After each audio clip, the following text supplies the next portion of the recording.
Hello, my name is Alinda Hernandez, and the title of my performance is Lights, Camera, a Torpedo has been intercepted. How Hedy Lamarr's secret communication system revolutionized naval technology and frequency hopped a reaction through history. Hello, and welcome to the National Adventures Museum Hall of Fame.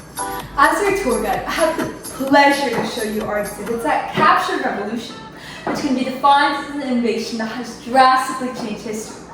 Through the timeline of events, we can observe reaction, or what we view as the effect of revolution on society then, and its lasting significance today. Now, would you all please follow me to the Lamarr and Belly exhibits.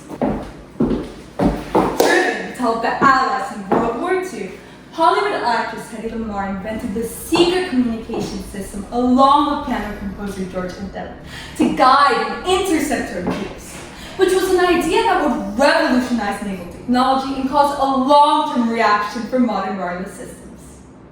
Oh, and you're just in luck because today's chapter of naval history will be told live to a one-woman performance inspired by the World War II Hedy plane. Because what better way is there to learn about a revolutionary actress than an individual performance? Our story starts in a Hollywood trailer in 1941.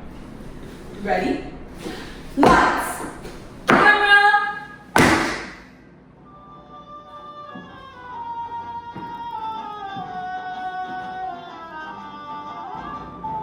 Oh, hallo, ich heiße Hedy Lamarr. Also bin Österreich, aber in Hollywood, California. I go by Hedy Lamarr.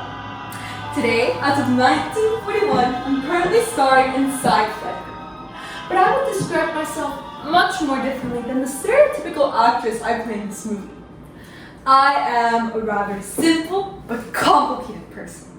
I was an inquisitive girl raised in an Austrian Jewish house with a father who encouraged me to tinker with tools, and a mother who, wished I was a boy. But she loved when I took acting and singing, and my talent would give me the opportunity to roll in German drama school at age 16. My film career would be initiated by a controversy of film ecstasy, but nonetheless the fame took me to start across Europe in the 1930s. But by 1937, I was desperate to escape my controlling ex-husband and rising anti-sentimentism in Austria. So, on a fearless night, I disguised myself as a maid, and off I fled to London. During this time, American film director Louis B. Mayer came to Europe recruiting actresses. I, of course, declined until he bumped up his offer to $550 a week. So off I took the boat to America. Today, my passion for science and engineering remains. In between movie takes, I work on small animations using this toolkit gifted from a past boyfriend, Howard Hughes. A pilot was delighted after I designed a plane combining wings of a bird and the fins of a fish. But nonetheless, my intelligence is overlooked because I am typecast and sexualized as an exotic beauty. The truth about Hollywood is that any girl can be glamorous. All she has to do is stand still and look stupid. But despite this, I want to meaningfully contribute to World War II. My heart aches the most to know that I have all this money when a ship in Europe, the SS of City of Bernards, carrying 300 orphan children, was crashed by a torpedo. So thus, I am driven to create a naval technology that will prevent the German U-boats from jamming Allied torpedoes in the form of secret communication that will make the enemy miss their targets. Think, Hedy, how can I invent a revolutionary technology that can help win wars, save lives, and cause a reaction through history? Think, what if... Aha! Jets have use. So first, let's establish how torpedoes work, which I know from listening to my ex-husband and his associates during dinner. When a torpedo is launched, it is sent at a specific frequency, kind of like tuning into your favorite radio station. Interception occurs when the channel is guessed and blocked. But now, what if there was a communication system that allowed transmission to hop between channels? The naval technology I propose will carry torpedoes through waves of different frequencies that change in intervals of milliseconds. So without prior knowledge of the pathway, Nazi interception becomes impossible. The reaction will drastically impact history by quickly scanning channels through frequency hopping. Ich liebe die Männer für meine Revolution. Let me jot down frequency hopping in my mental stream. Still doubt that beauty and brains exist in Hollywood?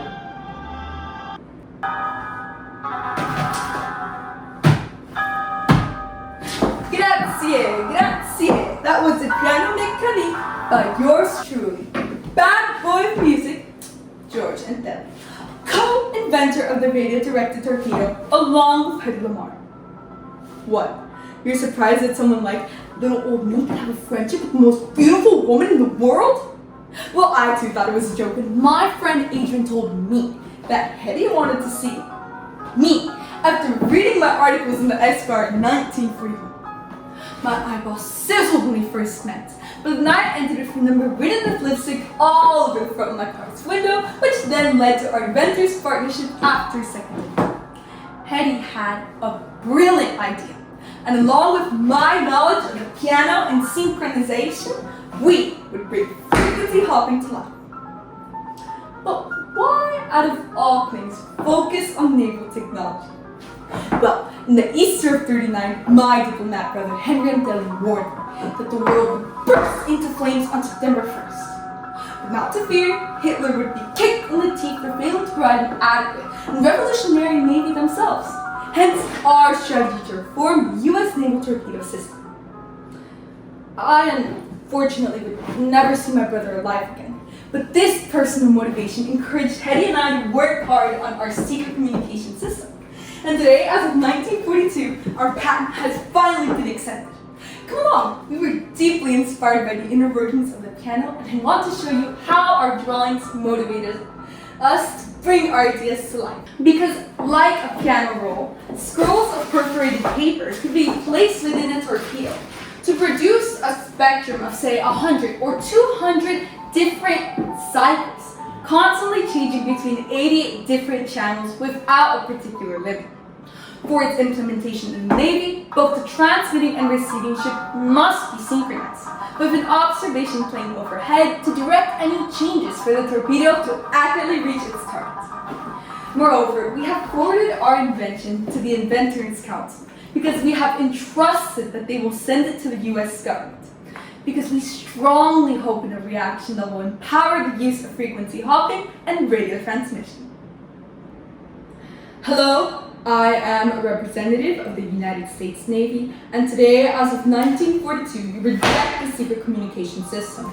It shall be shelved under our property in the event that it may ever be useful to our professional engineers, because the following is our perspective.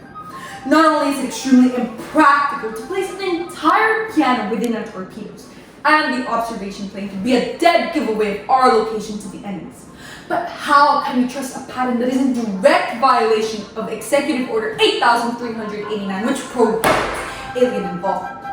Let us not forget that Hedy is still under the status of an Austrian immigrant. Her ex-husband Fritz Mandel had strong connections to Benito Mussolini and Adolf Hitler. So who's to say that this revolution isn't the work of the Nazis, patented by attempters to infiltrate the Allies? If her intentions are even to help the war, then our Christian lady can go on tour to sell war bonds, because that would be a much better use of her time. It is now 1990, decades after the golden age of my career, and it's safe to say my life story may be the opposite to what people think. When I did good, I was accused of being a Nazi spy. But despite this, I went on tour, and I danced, and I sang, and I kissed random men from the audience, fundraising $25 million in war bonds for my country, despite not being a naturalized US citizen. George died just as our patent expired, and we never received a single penny for our invention. What we spent years building was seemingly denied. But in 1981, declassified information revealed that frequency hopping led to the expansion of telecommunication industries, where our invention was slowly incorporated into military applications such as the sonar, which, when this device was dropped from aircrafts, allowed for the underwater detection of submarines. As well, frequency hopping led to the expansion of spread spectrums, such as code division multiple access, which now allows frequency hopping to be made commercially available. But however, its most notable application was during the Cuban Missile Crisis, where messages were sent between US ships by quickly changing through channels. Rejection now serves as a reminder for institutions such as the Navy to welcome unique perspectives for beneficial innovation. I gave the world the best that I got, and I'm still being kicked in the teeth. I'm always thought of as some stupid thing, who knows? Maybe I came from a different planet. But despite this, inventions have always been easy for me, and I've had the desire to think big no matter what people think of me.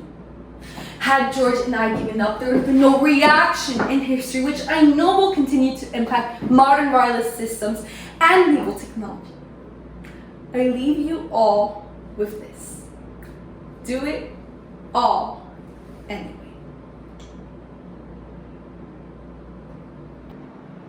And indeed, Hedy, Lamarr, and George Antelli's secret communication system revolutionized naval technology because it served as a foundation for further innovation. Today, FHSS is using military anti-jamming systems such as Halfwig, Link 16, and Saturn, but instead of using perforated paper rolls, it uses time-of-day signals to synchronize the pseudo-random pattern sent between the transmitter and the receiver. This ensures that the Navy is able to maintain secure communication in battlefields and in control command systems. And telecommunication systems such as these have been used to maintain international connectivity between NATO allied ships in times of warfare. But beyond this, frequency hopping has become the basis for modern wireless technologies that we use every day in our phones, such as GPS and Bluetooth, by ensuring the reduction of interference of devices that may be on the same channel.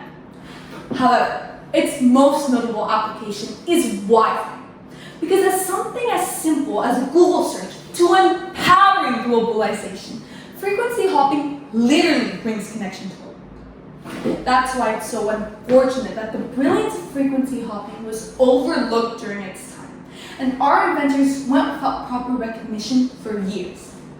But in recent years, Lamarr and Antelli were nominated in 1997 for a joint award from the Electronic Frontier Foundation.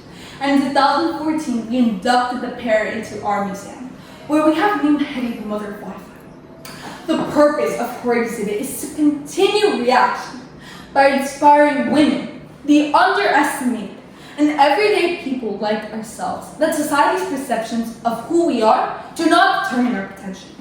You must believe in who you are to revolutionize, because you just don't know how it might frequency hop and impact history. As Hedy Lamarr once said, the biggest people with the biggest ideas can be shut down by the smallest people with the smallest minds. Think big anyway. Thank you all for listening, and cut.